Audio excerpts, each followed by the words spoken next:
All right, we're joined by UFC welterweight Stephen Thompson. Stephen, how's it going, man? Doing great, man. Doing great. How about yourself? Glad to be Uh, on with you.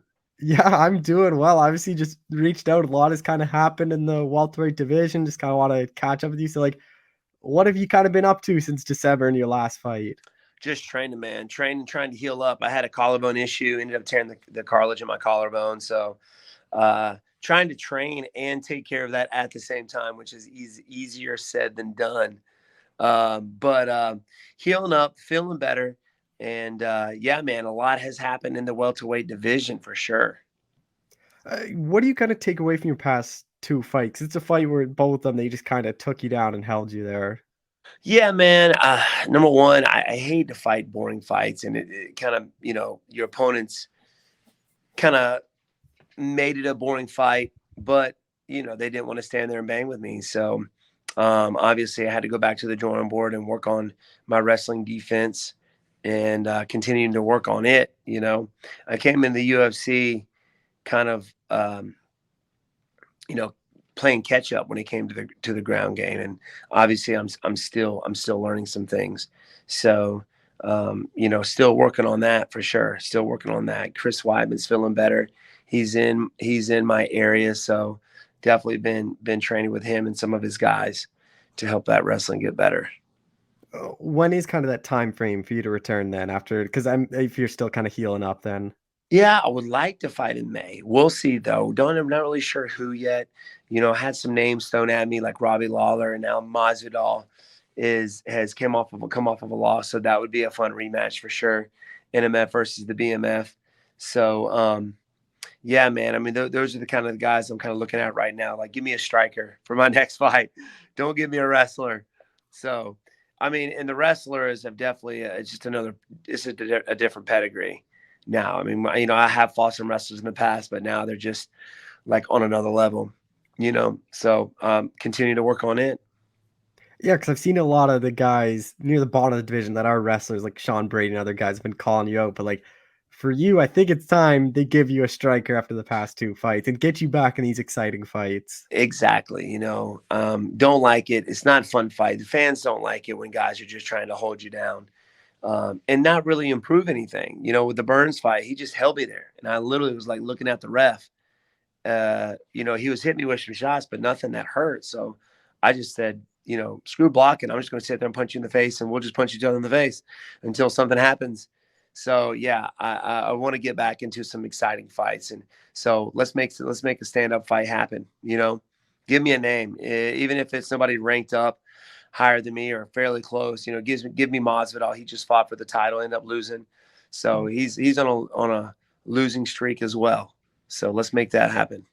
Yeah, that's part of the reason why I wanted to get you on is your thoughts on that fight. Now I think the Masvidal rematch makes a ton of sense. Like I do articles after the events, like who I think they're gonna fight next. I actually said you versus Masvidal makes the most amount of sense for him. I think so too, and for the fans. I mean, but we've been facing off against wrestlers, and they're just holding us down. You know, um, so let's get two guys that want to stand up and throw hands. So I know we fought in the past, and we both made some changes, and we're both coming off of losses and several losses at that. So let's put us together and let's give the fans what they want. And even though you both are coming off losses, like I think it's a much bigger fight than what it was in 2017. Like I think both your names have probably gone up in popularity. I hope so. Yeah, I know he has. I mean, he's jumped way up there, one of the highest paid athletes in the UFC since the last time we faced each other. So hats off to him, man. You know, he's moving up and he's ranked higher than me at the moment. And yeah, man, he's making money. He's one of the most popular guys. So hats off to him. And that's a fight too. Like I think you guys could be like a co-main on a pay-per-view if they want to make it 5 rounds, like they can do that. And then I don't even think they need like that big of a main event. Like they could do one of the titles that aren't as popular by the fans because your Mazel name would help sell that pay-per-view. I think so too, man. I've had a lot of people, a lot of fans are wanting that fight.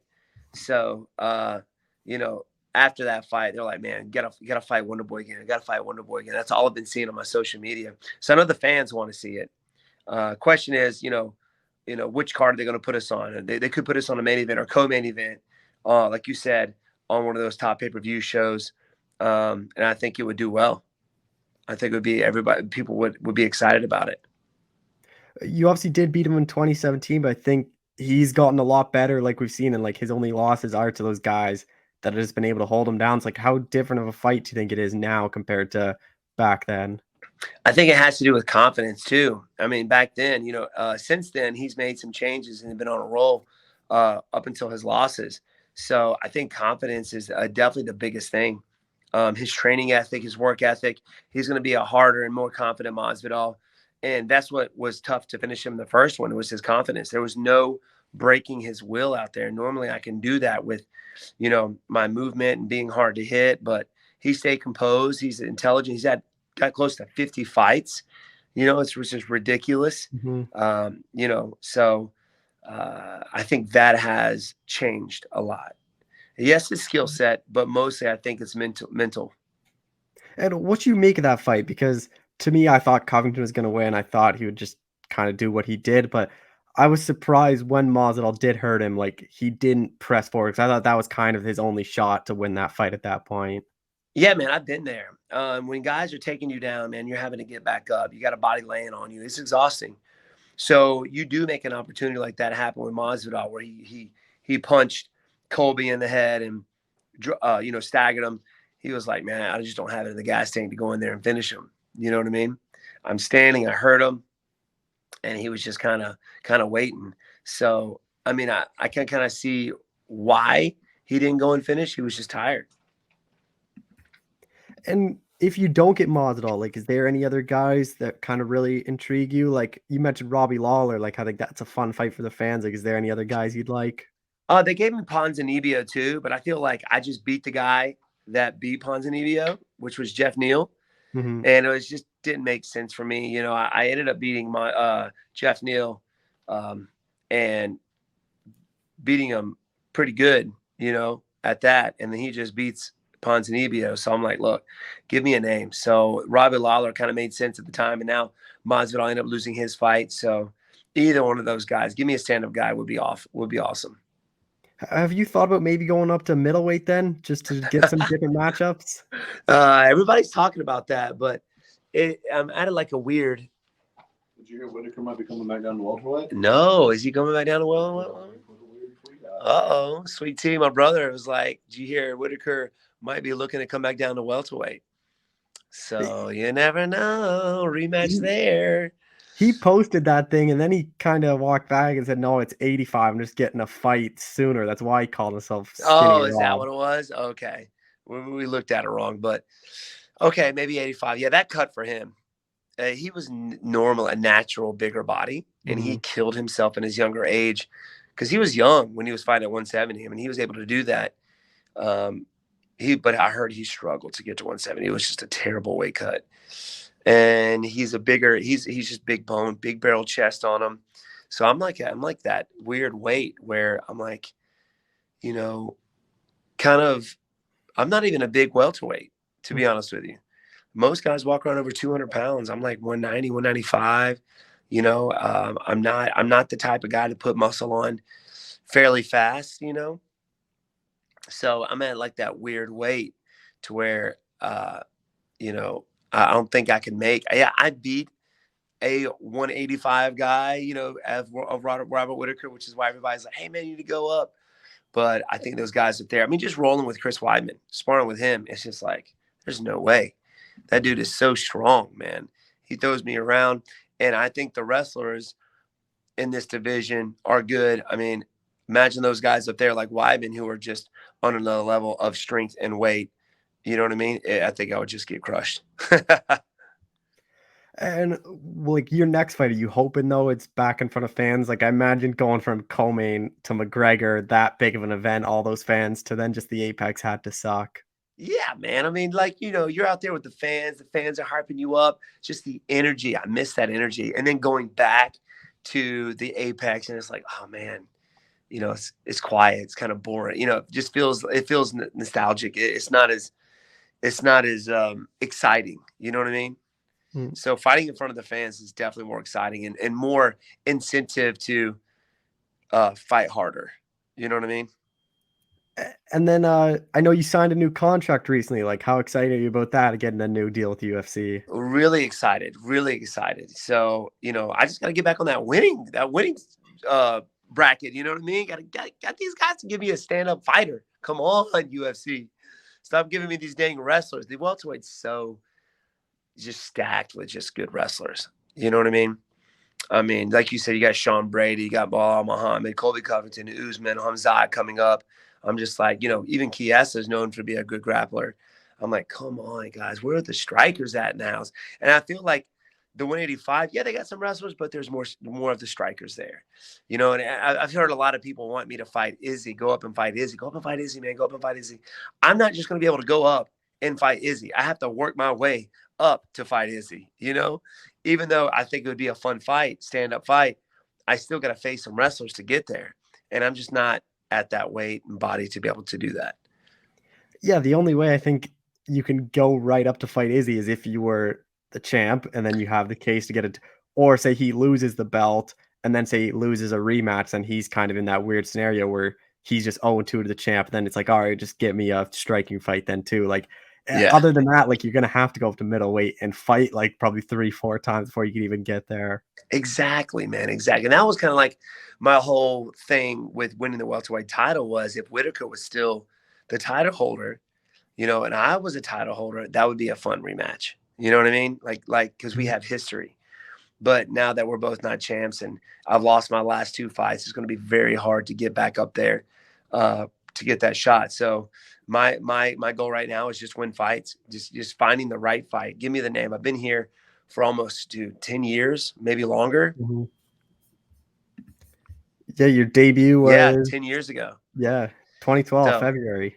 it was funny. Like I think I've been in the UFC for a long time. Like, um, what's his name? Former heavyweight champ. He just fought recently. Oh, Arlovsky? Yeah, Orlovsky. He's been there for like almost 20 years. I Yeah. feel like, and I haven't been there half the time. Like that guy is just on another level. But yeah, man, I'm just excited to step back out there and do another fight in front of the fans, this time. Just a couple more things, like welterweight division. What do you kind of make for the top? It seems like Usman Edwards is going to be next. You have Luke A. Muhammad rematch, and you have Hamzat Burns. Like, I think Usman's going to beat Edwards, but then who do you kind of give him out of those? I think if Hamzat gets it, like if he gets past Burns, I think he's that guy. He's moving up for sure. They're going to rush that guy to the title. I feel okay. So Kamaru Usman, he's taking some time off. I know he's getting ready. He's supposedly going to be fighting Leon Edwards, which is a good fight. I think it's going to be a different fight. I think Leon Edwards is going to put up a bigger effort, a bigger problem for Usman just because of the experience and the changes he's made since the last time they fought. Usman's made some changes too. His striking is a lot better Mhm. than it was before. He's finishing guys now. So I think that's going to be a very interesting fight, but I feel like Usman can pull it off. I would love to see Edwards get it. Get another strike up there as a champ, the champ. But if Hamzat beats Burns, he's going to be fighting for the title after the Leon Edwards fight for sure. Which I think he can. I think he can win. I think he can beat Burns. He's very tall, and from what I hear from others, he's a big welterweight, and got cardio for days. I heard an interview from Darren Till the other day. He said the guy just doesn't get tired, and that's just a problem for anybody in the 185 or welterweight division. The guy's just relentless, with his wrestling. He's very, very strong. I've heard this from a lot of 185 and even 205ers, how strong this guy is.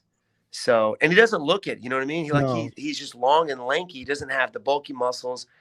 But I mean, it goes to show that strength comes in different body types in different ways. So I hear he's very strong. I think he's going to be a tear now in the welterweight division after watching his last fight. At first, I wasn't on the Hamzat train, but now it's like, bro, you got to give him this props, man. The guys that he's training with and just word of mouth of what people are saying about him, you got to believe it. And if you're Colby Covington, like, what do you think is next for him? Because he's in such a weird spot where I think he's the clear number one guy at welterweight. Like, I think he beats most of those guys below him, and then he just can't beat Usman. Like, I kind of understood the Poirier call out just because it's another big name. It's another grudge match getting sold as, because other than that, like at welterweight, all those top guys are booked up, so I think he'd just be sitting around for forever.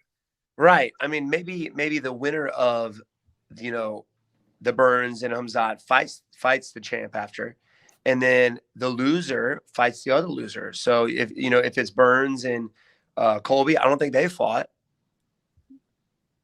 So that would be interesting there.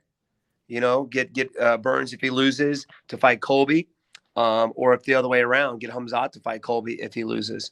But yeah, he's in a weird spot right now. Like, who faces him? He's fought everybody pretty much except for Burns and Hamzat. I don't know. I don't know what he does. Does he go up and fight Poirier? I don't know if Poirier's down for that. I would be down for that. I hear that, Poirier walks around fairly heavy. So I think he could easily do welterweight and do well in the welterweight division. But I think that would be another grudge match. And just last thing, Chris Weidman, when do you think he's going to be back in there? Because everything he's talking about is he's coming back this year. Like, I've seen like videos. It seems like he's doing pretty well in rehab pretty well. Yeah, man, he's doing really, really well training with his guys over at Jimmo here. He's closer to the Charlotte area, so he's got some guys to train with there, and some really good guys too. A lot of guys in the UFC are training at Jimmo. But I think you'll be able to see him this year. It's just his mobility in his leg now. He can walk on it. He can train on it.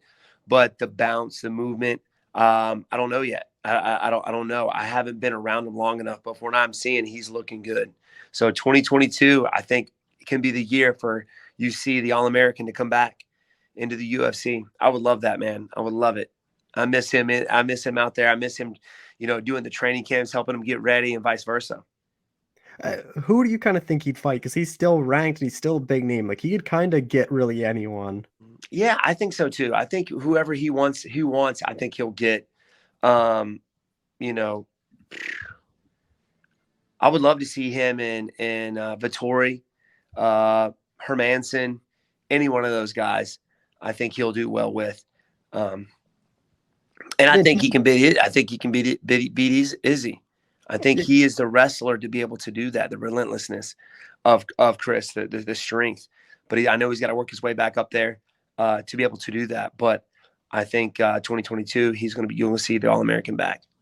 And he was booked against Hermanson to headline, like, I think it was like OKC card, and then COVID hit and that event got canceled. So like, Hermanson's taken the fight before, and Hermanson's coming off those losses. He's kind of in that weird spot. So that's one that does make a lot of sense. Yeah, 100, man. And I don't know if he would take that fight. I mean, after what happened to him in that grappling match with Hamzat, he's like, and Chris is another level. And it was different wrestling. I think Hermanson's more of a Greco guy, but and Hamzat's more of a freestyle wrestler. So, but still, I don't know if he would take it now after that experience, but we'll see. That would be a fun fight for sure. Just one final one. Your YouTube channel. I watch a lot of your videos. You do the podcast with you and Sweet Tea. Like, how's that going along? Oh, we love it, man. We love it. We started this thing back over 2 years ago, and we did it just for fun, and it's changed our lives for sure, especially for Sweet Tea. We love it. He's the editor. He's doing most of the work. I'm just the face. He's out there editing it, man, and we're both coming up with ideas, just having some fun and meeting new friends, new other, YouTube enthusiasts out there, such as Sensei Seth and Kentucky Ballistics and Houston Jones and just a bunch of other guys. Icy Mike. We've had a lot of fun just meeting these new guys, new martial artists. And we had Sensei Seth in here this past weekend doing a VR boxing match, and how realistic it was, and how you can get a good. It's actually better than shadow boxing. Yeah, it is literally better than shadow boxing. I was, after 4 3-minute rounds, I was drenched in sweat. I'm like, dude, I got an RV. Why am I not playing this game? You know what I mean? Bring it to the gym and get some shadow boxing in. But it's fun, man. We had a blast. So we're loving it. Me and Sweet Tea are loving it. Oh, well, Steven, I appreciate the time. Kind of the consensus is May, June, Masvidal makes a lot of sense for you. Let's go. Let's make it happen, Cole. Let's do it, baby. All right. Thank you so much. Anytime, buddy. You have a good one, okay? Yeah, you as well. All right, buddy.